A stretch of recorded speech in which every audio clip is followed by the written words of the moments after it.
Shalom. Hari ini kita akan renungkan kitab 2 Samuel pasal 7. Teksnya ayat 1 sampai 17 dan sudah dibagi dua paragraf. Paragraf yang pertama ayat 1 sampai 3. Daud mengambil keputusan akan membangun rumah Allah dan berkata kepada Nabi Nathan. Paragraf yang kedua ayat 4 sampai 17. Tuhan menerima rencana Daud dengan baik, tetapi ia janji bahwa anak Daud akan mendirikan rumah bagi nama Tuhan.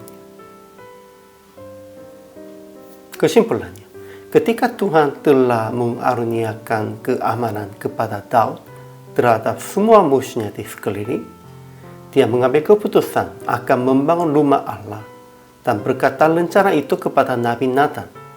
Nathan juga setuju dengan kata, "Baik, lakukanlah segala sesuatu yang dikandung hatimu."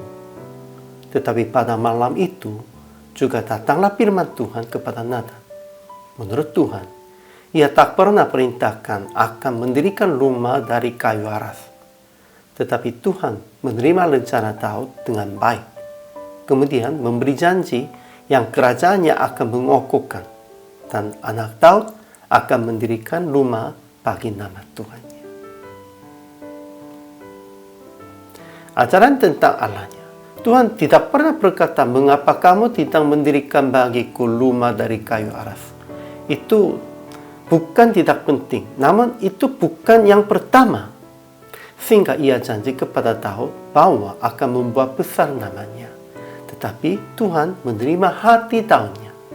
Dan tetapi keturunan Daud yang Tuhan akan bangkitkan itu akan mendirikan rumah bagi namanya dan akan mengokohkan keluarganya dan kerajaan Daudnya untuk selama-lamanya. Hatinya menerima, namun masih belum tiba saatnya. Sehingga Tuhan janjinya kepada Daud, "Ya, keturunanmu akan mendirikan rumah ini." Ajaran tentang manusianya. Pertama, Daud berkata kepada Nathan, "Aku ini diam dalam rumah dari kayu aras, padahal tabut Allah diam di bawah tenda." Itu artinya bagi Tuhan pun, untuk tabut Allah pun perlunya rumah dari kayu aras. Gitu. Itu berarti bahwa Daud akan membangun bait Allah. Kedua, Nabi Nathan berkata kepada Daud, "Baik, lakukanlah segala sesuatu yang dikandung hatimu, sebab Tuhan menyertai engkau." Ya, memang Daud tetap Tuhan menyertai. Tetapi setelah mendengar rencana Tuhan pada malam itu, Nathan berbicara kepada Daud sesuai dengan penglihatannya ia melihat. Tuhan hanya menerimanya hati, tetapi bagi Daud masih belum tiba saatnya. Keturunannya akan mendirikan itu.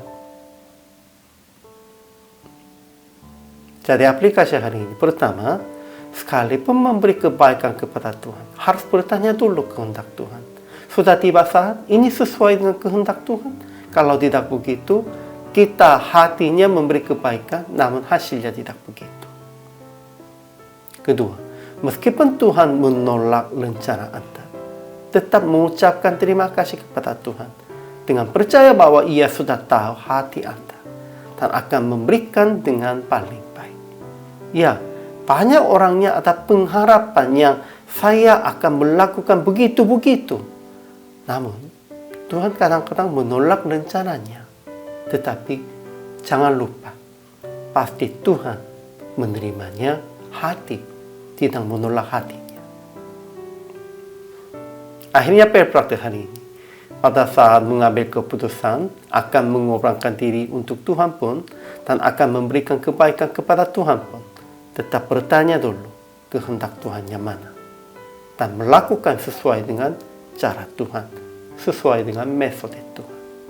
Janganlah melakukan sesuai dengan keinginan pribadi, pikirannya pribadi. Inilah kehidupan orang percaya, dan inilah kewajiban hamba Tuhan. Hari ini juga, selama melayani, Tuhan Yesus memberkati.